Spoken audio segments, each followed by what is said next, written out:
How's it going, everyone? We've got another guest with us. Our guest today is Accidental Aubrey Mellon. How have you been? I've been well. How about you? I've been doing very well. You mentioned very briefly before we started recording that you are pretty much doing the same types of things. You're just in a different part of the process Yeah. along the way. So, can you tell us a little bit about what you've been up to? Sure. I've got some notes here to help me keep myself straight, so I'll look off them a little bit. So, That's like perfectly I was fine. saying, uh, though my practice and my life looks a bit different, I'm still on the same trajectory. I've still got the same general goals and ideas of where I'm going, but I guess they've just become more refined over the Uh-huh. time. Uh-huh. And also, I would say there's been a little bit more of a transition from like more kind of yielding to taking a bit more control of the direction that I'm going, like picking up the reins a Okay. little bit, I suppose you could say. Okay. Okay. Because So oh, sorry. no, no. I was just gonna say that you mentioned you're a little bit less focused on yield and more on the process. Is that how you? So what does that mean to you? Uh, well, the last time we spoke, a lot of my practice, and not that it isn't today, but a Mhm. great deal of my practice is very like mystical and devotional. And I think Okay. when we spoke last, I was more kind of into like surrendering. Ah, Whereas I pretty fully surrendered and have gotten to the place where it's like, oh, okay, I can trust myself enough to kind of pick up the reins again. And I have more of an idea of where I'm going. I have, like, I would say, like a clearer connection to like my higher genius, if you would very call it. interesting. So in that would definitely be a different part of the process. Yeah. And that's the thing too. Like I do significantly less divinations these days, though I still Okay. do. But Very yeah, I've interesting. gone from a little bit more of a mystical approach to a bit more of a hands-on. And I think that kind of comes with alchemy as well. Hmm. Because you are kind of like in your little lab, you kind of become, for lack of a better word, like I guess the god of your lab. Like you Hmm. are, there's this strange sense of this higher aspect of you working through you on the material to work on Yeah. you. Well said. Well said. I could, yeah, that, and that's such a beautiful thing. So, what sorts of things have you been able to bring about? You and I had briefly spoken about spagyrics or spagyrix. There's so many different ways to say that word, but we've briefly spoken about fermentation with like making meads and alcohols and things. You've done a little, you've showed me like some of the stones that you've made. I mean, Oh yeah. I would love to get into any of that as much as you would like, but I know we're both busy. So, what you you were speaking about your higher self working through like the sort of medium self onto the materia. Um, Yeah. that's just so I love thinking about it that way. So, can you tell us about some of the fermentations that you've done? Uh, I've done a few like simple fermentations of different like types of meads and like what you call like Mhm. mellow mells, like fruit meads, because mead is technically like, just made with honey. Like there's different Okay. names. I think there's a few other really specific names that I can't think of. Mellow mel is the only one that I really know. Okay. But and then Okay. I've done a little bit of fermentation work with ginger to actually more make a dedicated spagyric. And Okay. that didn't entirely turn out the way that I expected it to. So I've done a little bit further experimentation. Rather, like I was originally going to make an essence out of it, but I didn't end up with quite the amount of salt that I was thinking I would. So I decided to try a slightly different process called a Qlisus, Okay. spoken about in Manfred Junius's book, and like there's a few like older chemistry texts from like the 1600s that are talking, but it's originally it's kind of like a plant stone. But some people say depending on technique, it can range from like quite watery to quite solid. Hmm. But part of the idea is like using every bit of the plant to do it. But then other recipes also say like, oh, like the recipe that I used, because I just used ginger root for the fermentation. So the recipe that I used was a root for Angelica root Clesus. So I just Okay. substituted the ginger for that. And there's like a specific ratio of like salt to sulfur to mercury that you combine in and then like Okay. leave it 40 days. So I'm kind of in the process of waiting to see what happens with that. I'm not exactly expecting much from it since it was kind of a last minute experiment rather than something dedicated. But at least it's like a new thing. And I've gotten really lucky that that's like my first, I guess, project that hasn't really turned out the way I wanted it to. Like I've Mhm. never really exactly failed on a project yet, which is great because like alchemy, like there's so much trial and error. Yeah. Well, and And I you're mean, I always failed like learning to distill and stuff early on. Like I had some like disasters learning to distill. yeah, we spoke about that a little bit our last time. That you discovered like within your own laboratory like a secondary filtration process because you had like overcovered it, so it was like Oh yeah, uh, the calcination. yeah, Okay, okay, that you was want very to? calculating. I could actually probably speak to that a lot better now because I have Oh, some probably a deeper understanding of what was happening there. excellent, I'd love to hear about that, please. So when I first started learning calcination, there's a lot in the early literature, especially people like Frater Albertus or what's his name, Jean Dubuis, that speak about like Mhm. the importance of like, oh, you have to calcine with like a closed crucible. Mm. But they don't really tell you that that's for like later when your salt's already been pretty calcined. Like Aha. in order to like before you have to calcine, you have to incinerate it. So you have to burn all the organic matter off, right? So what I was doing was basically like a dry distillation in it, like that was like I was burning the material in the crucible, but instead of being released through smoke into the atmosphere, it was condensing inside of it and then saturating the salts, making it even like way harder to calcine than anything should be. Man, okay. It's like, So but that's, oh, sorry. no, But I that, was just gonna clarify. I was just gonna clarify. So basically, you were performing a later part of the experiment earlier on, and that was causing complications. well, you do make actual use of pyrolytic distillation in certain practices, not in the type of spagyrics that we're talking about here, but Mhm. more like classical recipes like Hollandaise, like which like when we're talking about spagyrics here, we're typically thinking like modern spagyrics a la like Paracelsus to people like Manfred Junius and Jean Dubuis and Frater Albertus, who we deal with like salt, sulfur, mercury, the tria prima. Sure. But in like the Hollandaise work, it's like instead of like making a tincture or whatever, you start with like super like bone dry material and you dry distill that to get the four elements or like the four humoral components of it, which you recombine in various proportions instead of. So like there's, Sure. it's been a long time since I've really studied about the pyrolytic distillation, but there's like a stinking oil and a few other like different colored components that come over when you dry distill it at like varying heats, and then you're left with the kind of burnt feces, like we usually call it anyway, which you would calcine, and that's the earth. Okay. But whereas we like when we're talking about this, we usually think like, oh, okay, well, this salt is the body of the plant, the purified body of the plant. And then Mm. the sulfur is like the essential oils. Well, that's the volatile sulfur, and then the fixed components that are more like the alkalis and stuff like that. The best way that I can usually describe fixed sulfur to people is hash oil. Like think about like cannabis Yeah. oil. That Yeah. is Sure. the fixed sulfur of cannabis. That's the spirit of the Yeah, plant. the fixed soul, you would call it, I Yeah. Oh, suppose. the fix. That's beautiful. I love the terminology. It's so perfect. Because that's the thing. So Each of the tria prima also has a fixed and a volatile component.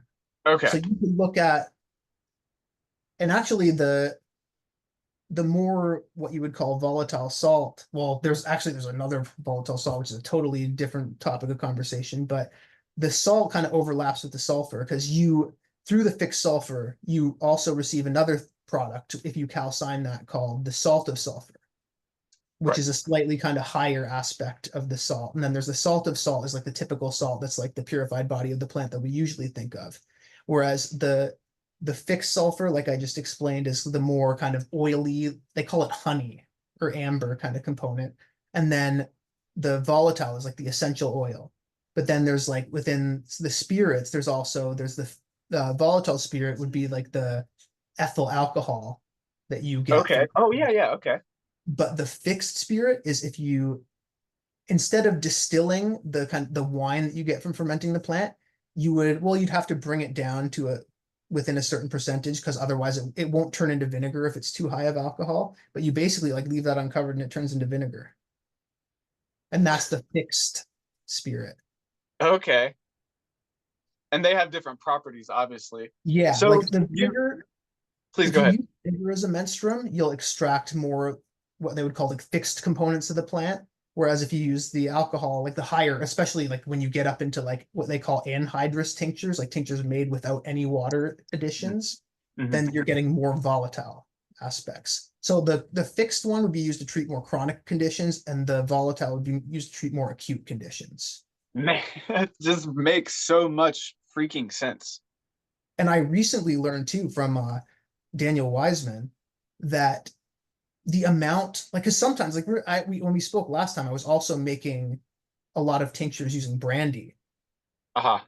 So that technically leaves you with 40% alcohol by volume, but then 60% water. So the more water you have, not only will that get in the way a little bit of the acid base reaction that you're looking for to produce the end product, but it also produces more of a fixed tincture. Like the more Aha. water is in it, the more of an effect it will have on your body. You just helped me so much because I to make my tinctures. And that's going to be much, much more volatile because that's like 99.8% alcohol or Oh, whatever it is. Okay. So I so you shouldn't be used using did you use something like that Everclear? on a chronic condition. Did you use Okay. Everclear? Yeah. So yeah, you will have you're going to be producing an anhydrous tincture using that. Okay. Okay. Very interesting. So you also mentioned um, the menstruum. Can you describe what that is and what it's for those listening? In alchemy, a menstruum is typically the medium that you would use to extract the active components of a substance. Like in this case, like when we're talking plant alchemy, it's usually a high percentage alcohol. Right. But then I guess at the same time, if you're leaching the salts out of it, then the distilled water that you're using is technically a menstruum as well. Yeah, I guess. Okay, very interesting. And you also mentioned the plant stone. Mhm. Is there also an animal stone?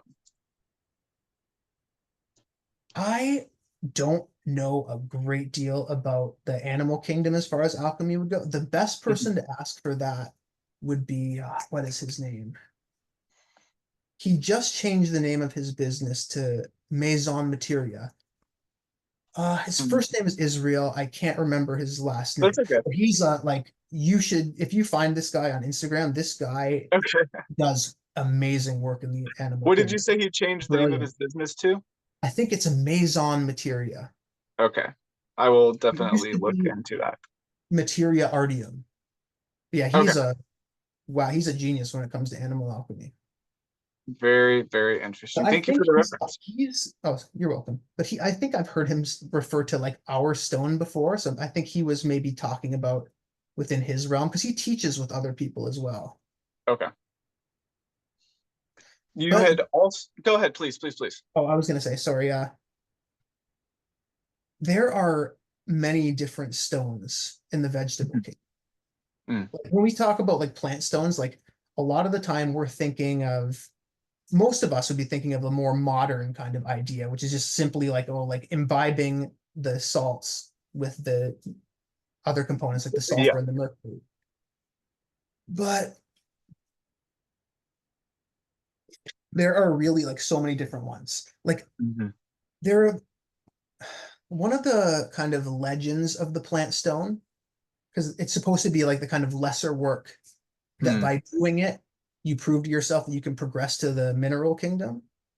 But one of the things that they Wow. always said about the plant stone is that you're supposed to be able to put it in water with uh, any other like herbal material and it will separate it into its tria prima, which Huh. practice doesn't really happen or is like complete, isn't 100% complete. Like I've heard people say like they'll see like Manfred Junius says like maybe you see like a little bit of oil, but there's another thing called the what is it? Is it the the circulatum minus of herbigerous, which is another type of solvent. It's like a special type of solvent that you have to make using very specific plants. But this thing actually is supposed to break the plant down and do its treatment. Very interesting. Yeah. So So I feel like the two legends have kind of gotten mixed up a lot. that, or maybe there's something more subtle happening. Like if I were to put like parsley and water with, I don't know, like a Melissa stone or something like that, maybe by drinking the water, I would separate or conjunct those elements within my own system subtly. Because I don't see that just happening. Because you probably Yeah, wouldn't want to put the whole plant stone into water. Because like a dose, I actually haven't even really experimented a lot with dosing them, but a sure. dose is supposed to be very tiny.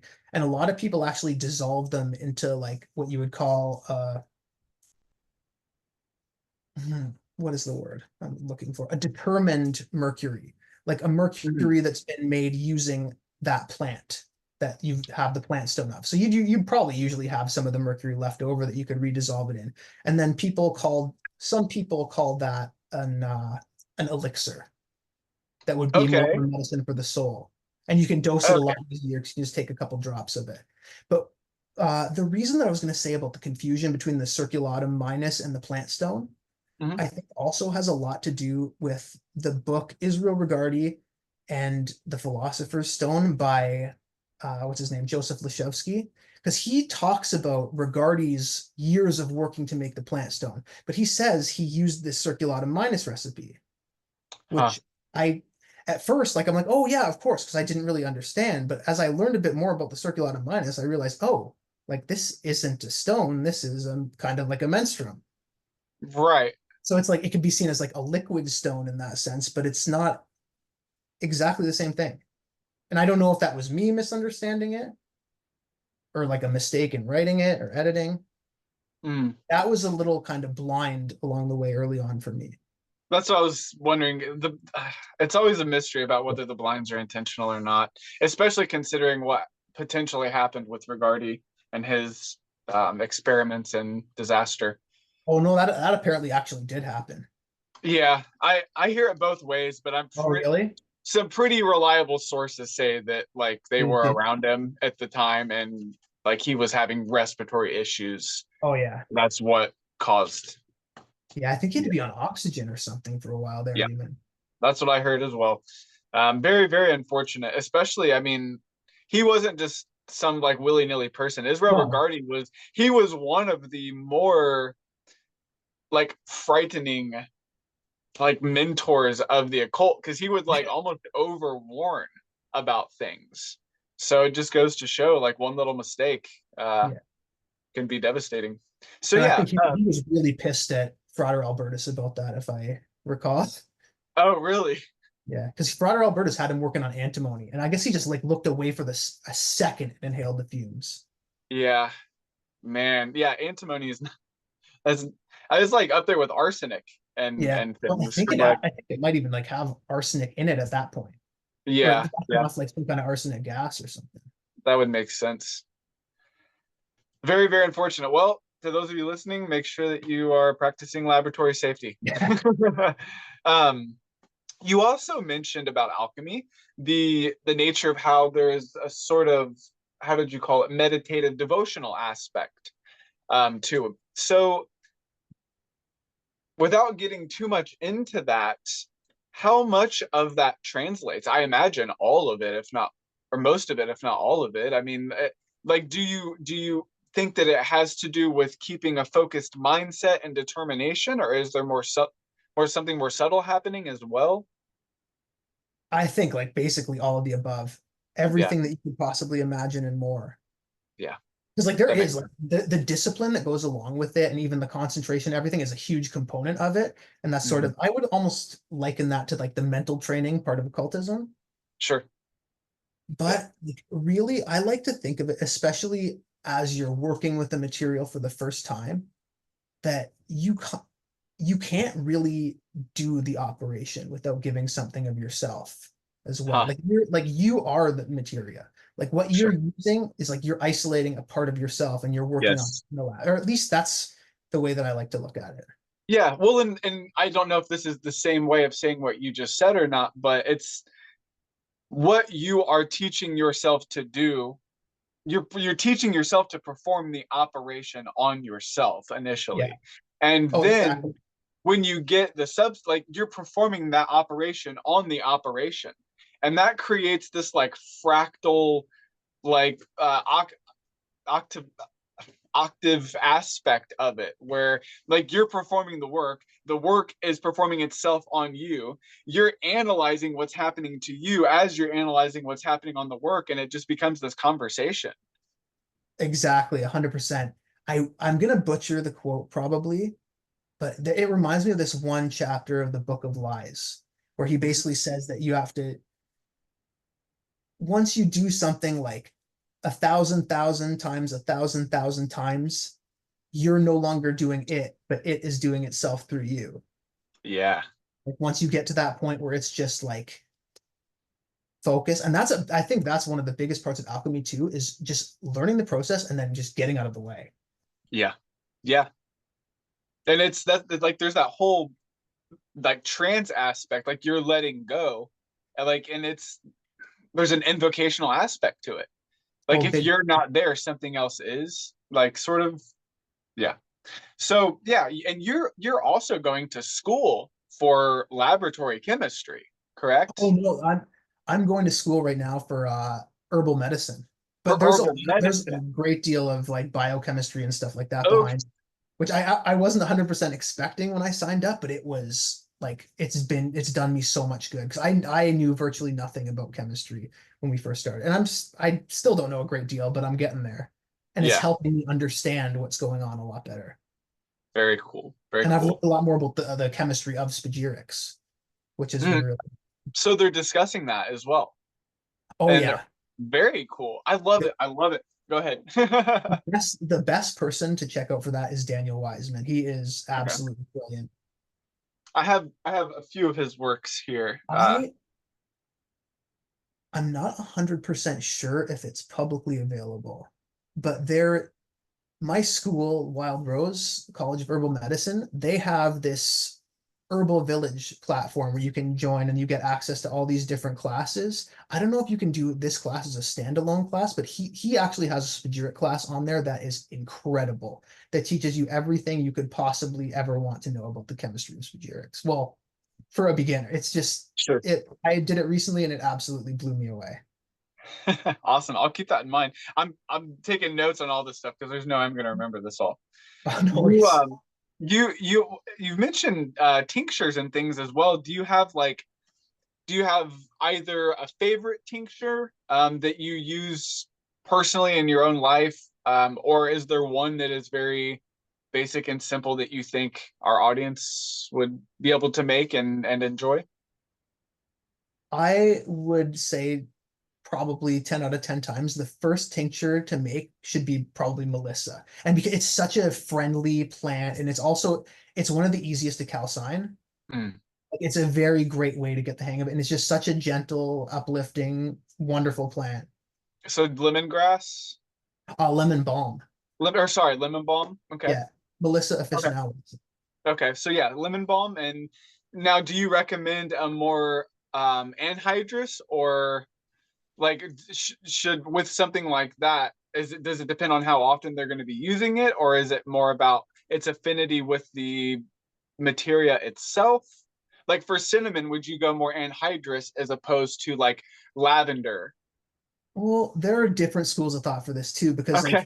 like herbal herbal medicine would tell you to look at the biochemical constituents of the plant and figure Sure. out what's more soluble in what and make it based on that. Like a lot of the time like there will be like guidelines for like, oh well, this plant has this constituents, so you should probably use like 60% alcohol to 40% water. And then some will be better in like especially ones with like really high essential oil contents are Oh, better true. like Okay. really high percentage alcohols. But like there are, like I said, different schools of thought. Like I think it's the Philosophers of Nature text. They say that for your first seven tinctures, like for making the seven basics, he Right. says brandy because of it's determined to grapes, and which is he considers the highest vibrational plant, I guess, the highest Yeah. vibrational substance in the plant kingdom. Uh-huh. But like again, that makes it a little bit hard for the acid base reaction you're looking for to happen. Like it's easier to learn that way, but a lot of the magic really happens with that acid base reaction, which can only happen with a really high percentage of alcohol. Okay. Okay. So like Well, the I best was going to also, ask if there was anything else, so go ahead, please. I was going to say the best way to look at it is the sulfuric component of it, and we're talking like sulfur of the tree of Prima, not like sulfur. Mhm. But that component of the medicine is typically a lower pH, so it's more acidic. Well, it is. It is more acidic. But Mhm. then once you get the salts, those are very high on the pH scale, so they're very basic. But the alcohol, the mercury, is typically pretty neutral. And we look at that as kind of a marriage bed for the other two to meet upon. So Right. the salts react with the essential oils and other components. And actually, some of the salts, like they don't just like combine. Some of the salts will like pull out the water and even some of the alkali, like more. Physically?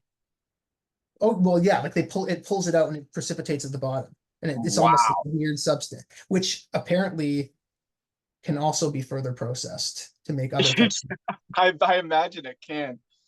I'm doing a little bit of experimentation with that now too. Okay. Is that something you want to get into or not? I could. Okay. So basically, when that chemical reaction happens between like the sulfur and the salts, they kind of neutralize each other and it becomes around a 7, like a pretty neutral pH most of the time. It'll vary a little bit depending on the components of the plant, but and that is an ideal pH for a delivery into our body, like for our cells to take in. Mm, that makes sense. So, oh, sorry. What No, I've I was heard just saying that makes sense. Go ahead. what I've heard with those salts that precipitate out is when we take like a lot of people typically just toss them and consider that a kind of caput mortuum, like dead head, and get rid Mhm. of it. But there's still some really valuable medicinal components in it from what I've heard, but it is very, very basic. So it's like you have to find a way to neutralize the pH of that. And part of the way that I've been doing that so far is just like imbibing it with the sulfurs to kind of balance it out, imbibing it with the sulfur and mercury to see if that, and I'm getting some I've just recently got some TH test strips to work with, and I'm gonna get a actual stick for more accurate measurements. But Okay. yeah, so it's ideal to balance out the pH because when we look at just regular standard herbal medications like herbal tinctures, because they don't have the salt component, that reaction doesn't occur. So they're typically more acidic, which isn't that great. Like it's not bad because like the plant medicines worked in that degree for a long time, but they are more bioavailable when they're made using the spagyric method. And by bioavailable, you mean that the body can do more with it. Okay. And Very cool. more with less. And more Like with less. Yeah, it's more efficient. typically Yeah. you give significantly smaller doses with spagyrics. I most of the time work with what you would call like drop doses, Mm-hmm. which are more Mm-hmm. like along kind of like the homeopathic side of things. Mm-hmm. Like basically, instead of having aiming at, I guess, a biochemical effect, you're more aiming at a subtler effect. So you're kind of just nudging your body to, okay, well, here's what you need to do for me. And then it takes it Yeah. and runs with it, Mm, theoretically. okay. But Yeah, I've and seen that's, it I work mean, pretty great. yeah, so that was what I wanted to mention was that you were talking about actual results. I think you might have even said with friends and family as well, and using tinctures. Yeah. Um, I think the some of the results I'd like to talk about the most is one of the things that I had never suspected, and that was actually using them topically. I Aha. didn't even think about using tinctures topically until I read it in a Matthew Wood book. And I tried it with, I actually specifically with a nettle tincture because like there was in, I can't remember what Matthew Wood book it is. I think it may be traditional Western herbalism, but he speaks about nettles like being specific for like older, like middle-aged ladies who have like weak inner thighs, and talk about rubbing the tincture on their inner thighs. And Mhm. it's, I also know it's like oftentimes said to be good for like arthritis, but very specifically like more like damper forms of Mhm. arthritis, like more like rheumatic, like Yeah. tissue-based arthritis versus like musculoskeletal. Yeah. I have. So I Yeah. tried, like I gave it to my mom to like rub on her knee, and she couldn't even walk earlier that day because she has very bad like sciatica kind of issues and arthritis in her joints, more of a Yeah. kind of damp based. But I rubbed that on her that one night, and then the next day, she could not believe the difference. And it's like she only had to do it once, and then like I mean she had to do it again like a few days later, but it has such a dramatic effect without even dosing it a lot or repeatedly sometimes. Mhm. And then Well, oh sorry. I was just gonna say, like you mentioned, just nudging your body. But go ahead. Yeah. And I also read that St. John Wort Mhm. used topically is good for varicose veins. So my dad had like a really prominent varicose vein on his leg. And like the day before I gave it to him, his sister had like looked at his leg and they're on a bike ride and was like, "Oh my God, what's that on your leg? Is that a huge bruise?" And he's like, "No, Uh-huh. it's my varicose vein." But I gave him some of this and he rubbed it on, and then she saw it the next day and she's like, "Where'd it go?"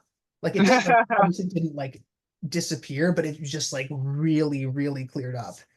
And I've done it on my own. Like I have these kind of like weird little like collapsed looking capillaries around my ankles and feet, probably from like all the years of skateboarding and stuff like that. Because I was Mhm. also overweight.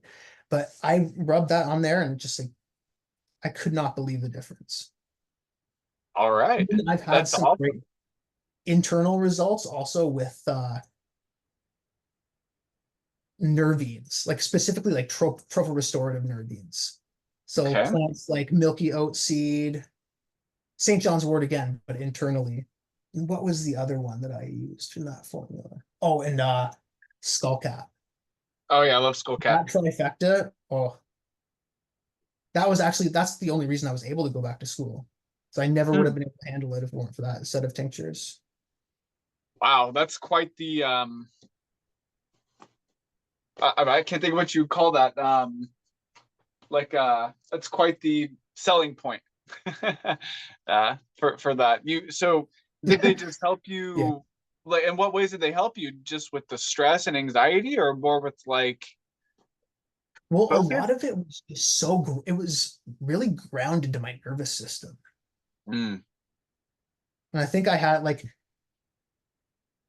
we talk a lot about like burnout and stuff like that these days, but in the past, like the old physiomedicalist doctors would talk about like a condition called like neurasthenia, which is kind of like Huh. weakened nerves. And that's more like kind of along the lines of what I believe I was dealing with. And you feel that the tincture helped with that? Oh yeah. And Hmm. it's important to note too that though a lot of those tinctures were had a higher water content. So would have been for Okay. more chronic conditions, more For long-term chronic, conditions. yeah, that's all right. I thank you for mentioning that. Um, You're welcome. trying to think. I don't want to keep you too long, but I want to make sure that we cover everything that we had Oh yeah. talked about before, because there's so many. We do talk off of the video, and so there's a lot of things. You had mentioned lab goals and like things that you're wanting to like work toward. Is that something that you'd like to discuss? Sure. Let me just pull up my notes quick so I can get a couple there. Yeah, I don't want to maybe get too deep into it, but I'll maybe pick a couple few little things. Sure, sure. So,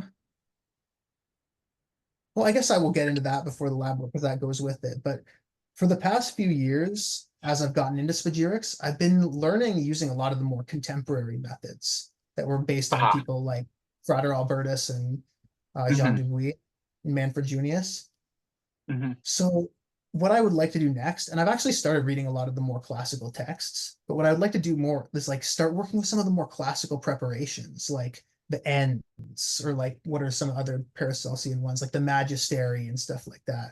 And more like traditional plant stones along like the kind of Hollandus line. Like I spoke earlier about there being like multiple different types. Like in the Hollandus material, he talks about just like a regular plant stone, but also like a wine stone, which I think, if I recall, is actually a precursor for later work in the mineral kingdom as well. And then there's even like a honey stone, which I'm quite interested. I have been very interested in honey as well. That's probably going to be my little bridge to the animal kingdom. Because I was originally, part of the reason I was making the meads is because I was thinking about using that for a menstruum. But when I started to distill the honey, the mead, and taste it, because like I did like sweat distillations, like long, slow ones to ensure that I'm keeping the volatile components in it that I want. When I dropped a drop on my tongue, it was almost like tasting like a field full of flowers and just like a Uh-huh. second. So I was like, oh, like that might be a little bit too busy to use as a menstruum. Yeah. Yeah. It was probably tasted like a chamomile tea or something. Oh, like every flower you could imagine. It's amazing. It's like you ran through a field with your Yeah, mouth open. exactly. And it's a local honey too, so it's just perfect. That's awesome. So many things I want to talk about, but so little time. You're blowing my mind with this concept of bridges. How pulling the salt out of a plant is a link to the mineral kingdom, and like how honey and pulling a stone out of honey is a link to like the animal kingdom. As that is a fascinating concept that we're probably gonna have to talk about off Yeah. camera. So Yeah, salts are just pretty fascinating in and of themselves. Because that's they actually can very well be used as magnets to that's pull the what subtler forces into physicality. okay, let's get into that. Like when we think of a lot of the mineral salts, I mean like Uh-huh. the plant-based mineral salts, they're very what you would call hygroscopic, some of them, which means Okay. they suck the humidity out of the air. And that's Mm. actually what, like, to make the ends, you use potassium carbonate to, like, you put it in a dish, and it in the certain times of year, like It's a in the desiccant. spring, early summer. Yeah, Yeah. exactly. And it sucks all the humidity out of the air and becomes this really corrosive stuff called angel water that you mix with the plant Oh. matter and a very, very purified alcohol. But you also use potassium carbonate to get the last tiny little percent of alcohol out of like rectified alcohol, which is usually like about 95, 96.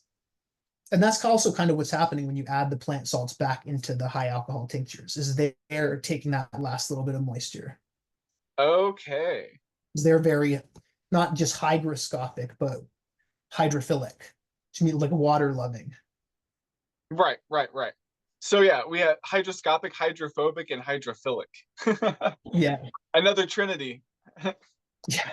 Now, was there any relation? I guess I could draw some relation between mercury, salt, and sulfur and hydroscopic, hydrophilic, and hydrophobic. Very interesting. Okay, so anyway, I'm getting in my own head now.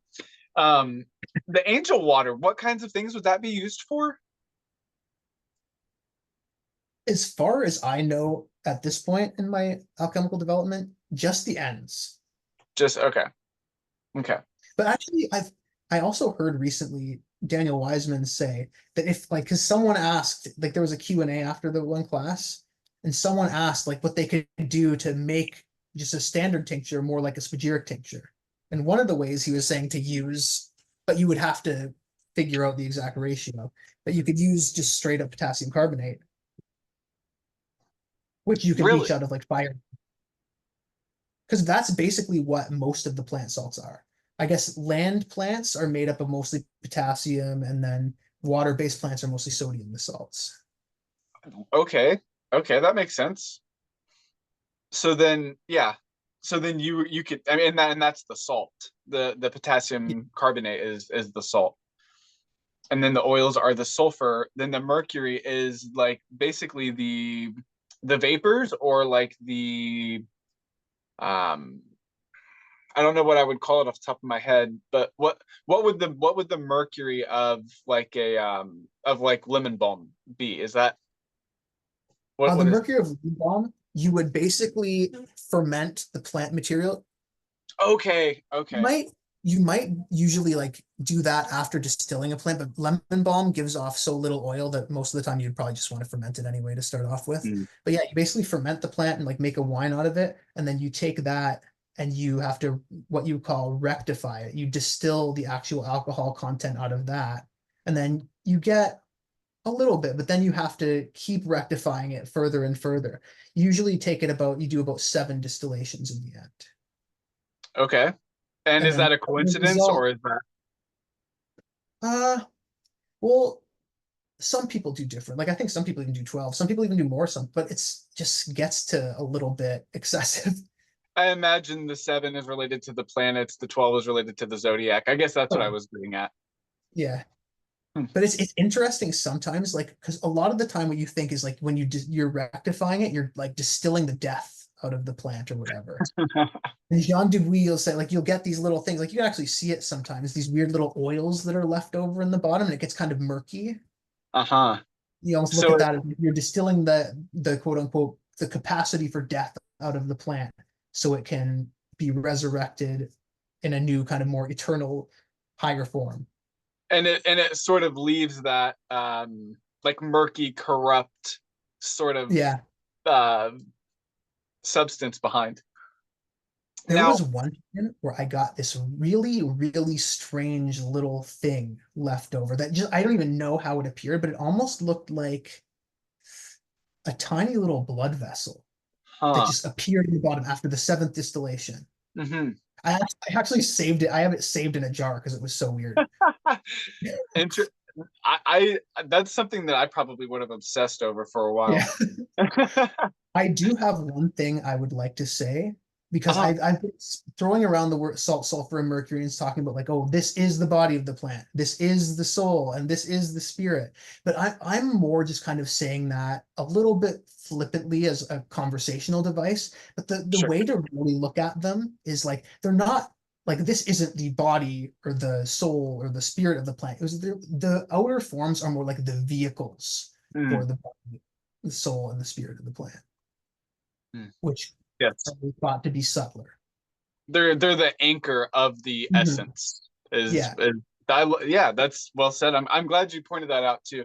And that's one thing that constantly gets brought up in these discussions is how inept words are, Yeah. but how powerful they are. Yeah, All right. exactly. And was there anything that you wanted to speak on toward the refinement process and what you've been moving toward for that, and like either refining your practice or the actual refinement process as far as rectification and things like that go? Hmm. I suppose like well part of it is like has been like moving on to the anhydrous tinctures and even just like learning better methodologies and stuff to even promote stronger reactions. Like one of the newer things that I'm going to start adopting is working a bit more under vacuum because like that will like when you work under vacuum, you're effectively lowering the boiling point of the stuff in the vacuum. So you're Mm-hmm. making it be able to react under lower temperatures and which is ideal, especially if you want to like preserve volatile components. But under and especially once you do the recombination, like you get to the kind of conjunction process and you're putting them all back together, that way Mm-hmm. you're sucking every little bit of anything except the tria prima out of the vessel. Right. So like and Right. when we think of the hermetic seal, like what Uh-huh. better of a way to look at that? Like That's that. literally what I was thinking. Yeah. Is it's like it's the perfect metaphor too. So yeah, you're essentially affecting the atmospheric pressure, which affects the boiling point of the substance. Yeah. That's Kind of like fascinating. how it's like you can boil water at a lower temperature on a mountain or whatnot. Yeah, yeah, yeah. That's yeah, I love chemistry so much. And that's chemistry is one of the major gates that brought me into the occult in the first place. I think between So cool. chemistry and psychology, I mean, that's what I'm doing here probably. Yeah, Awesome. psychology was a big one for me. And so how has alchemy helped you understand your own internal psychology? Hmm. Oh, Like that's a do tough you one. apply the process to yourself? Like if you're feeling a certain way, like do you say, "Oh, I might be in this stage, that means I need to do this," or do you think it's more unconscious? There's aspects of both. Mm, And a lot of the times too, it's like purposely brought about when you're doing specific. Sure, yeah. Yeah, you're invoking the action. And I do think too that is another really good application of the kind of doctrine of correspondences, doctrine of signatures, is like understand, like that helps you by understanding the kind of energetic architecture of the material you're working on. Yes. Kind of gives you an idea of the part of yourself that you're isolating. Yes. And if anyone is Exactly. interested in that, Sage of Popham has a really great section in his evolutionary herbalism book on using tarot to determine Ooh. energetic architecture of plants. And I've found, I cannot believe how well it works. I am definitely Even gonna have to using look like the into that. deacons, like you can, how can I explain it simply? He Well, basically sees the plants as being made up of like three different levels. Like there's, like we typically think of like preparing a plant under a planetary rulership, but he'll okay. also assign an elemental rulership Yeah. and a one of the tria prima that rules over a plant. So you basically like look at the plant all these different ways. Like what is its morphology? Like what does it look like? Like what planet or element is represented in its structure? Like or its environment where it grows. What effects does it have on your body? What effects does it have on your mind? Like what kind of folkloric information is available about this? And you kind of just meditate on all that, and a picture begins to emerge. Like a good way of looking at an easy demonstration is probably like something like nettles. So we look at nettles. It's a very like sharp looking plant that like stings you Martian. if you get too close to it. Yeah, Yeah. it's a very Uh-huh. martial structure. But it does most of the work it does is on the waters in our body. Like it affects our blood, it affects our lymphatic system, it affects our interstitial fluid, like we talked about with my mom, the arthritis, Mm-hmm. and even very diuretic. Mm-hmm. So there's element is water, and very nettle is also very renowned for its mineral components. So Mm, we look at like we look at that as it's according to the Tria Prima, it's more aligned to salt. So we can take mm. that picture that we have there. So we have this image of like the planet is Mars. The principle is salt. Aha. Sorry, And I'm the just getting my element is mind blown water. because of Scorpio relating to water and Mars. So there's that connection there as well. Sorry, please go ahead. Exactly. And so if we look at say look at like a the deacons in relation to the tarot cards. So Mm-hmm. Mars, I mean Scorpio is a fixed sign. So like Mm-hmm. if we look at the modalities like fixed, mutable, and cardinal, we can Mm-hmm. associate those with the Tria Prima as well. Yes, Like yes. cardinal sulfur, mutable mercury, fixed salt. So it's ruled by a water, it's ruled by the element of water, it's assigned to the element of salt. So that links us to Scorpio. But then if we look like what deacon is ruled by Mars, there is, I believe it's the Five of Cups. The That deacon sounds associated right. with yeah, the deacon associated with the Five of Cups is ruled by Mars. So that the Five of Cups give us a little insight into maybe some of the more spiritual, esoteric aspects of nettles. That is exactly what I'm talking about. Yeah. Yeah. I think aside from learning how to control myself a little bit better, I think the doctrine of correspondences or signatures has been the most impactful part of esoteric philosophy for me. Learning the grid, essentially, learning the weave has just been, it's had a lot of effects, but one of them is making me feel like I'm a part of something. And that's no small thing. Me too, 100%. Awesome. Well, I guess as a sort of closing thing, to sort of wrap all of this up, if somebody were to want to make a stinging nettle spagyric or tincture, what is, I guess we already discussed the tincture. So if someone wanted to make a stinging nettle spagyric or spagyric, what's a simple way that they could do that? Like, what's a very simple process? As far as nettle goes, because there's not really much, there's like basically no volatile component for it. So I would more suggest sticking with the tincture with With the nettle. Like tincture. if you're Okay. gonna do something with, like if you want to make like more of a like an essence or a plant stone or something, usually you Mm-hmm. want to pick a plant that's going to have like a lot of volatile components. You get a lot of Like the oil out cannabis. of it. Mm. Cannabis would have like in order to get like the volatile out of cannabis, you would have to because I actually recently saw research saying that people I don't know how to put this, but they determined like some new way that cannabis works, and it's like based on some more volatile oil that they realized, but I can't remember it off the top of my Okay. head. But like the oil that we get from cannabis would be more kind of like the fixed. It's Okay. richer in the Okay. fixed one. And you would almost need to like be a cartel leader to have enough cannabis to probably That distill the much. Yeah. volume. Well, I'm exaggerating a little bit, but yeah, like what's a good example of a plant? Like something like ginger has quite a Okay. essential oil, little essential oils. So what But would then you someone, also if I had a ginger root in front of me right now and I wanted to make some sort of spagyric with it, like what would I do? Would I cut it up and dry it in the oven and then calcinate it? Like what would I do? depends on the process you want to go through. You Okay. would probably first want to distill the essential oils out of it. Okay. Then you would ferment, you'd put those aside. Then you Mhm. would ferment it.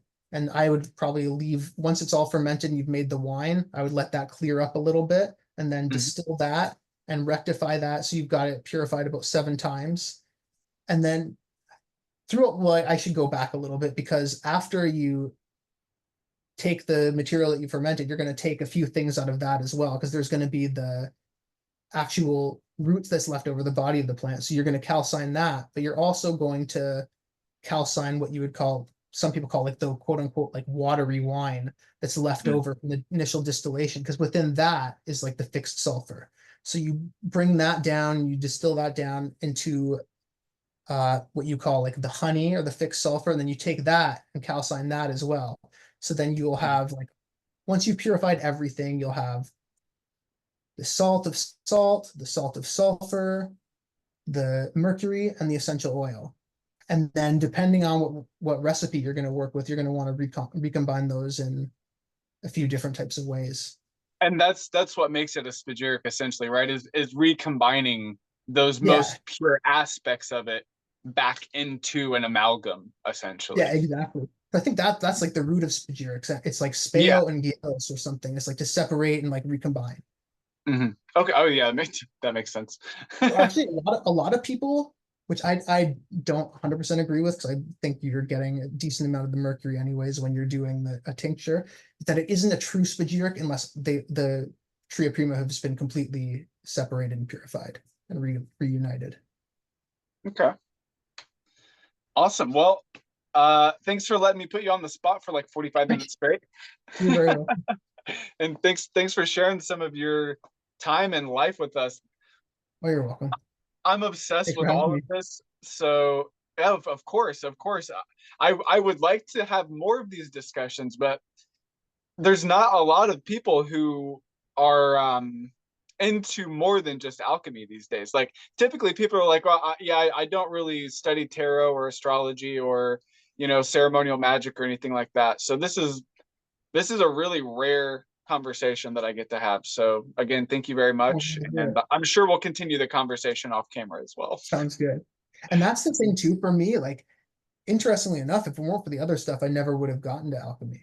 So I view like the magic and tarot and all that as absolutely foundational to this for me. I do too, but I guess we all see things differently. Yeah, But yeah, take care. Have a good rest of the weekend. you Happy too. holidays. Happy solstice Happy too. Today's the holidays. solstice. Happy holidays, everyone, and solstice. Yeah. But yeah, I'll talk to you later, buddy. Take care. Okay, take care.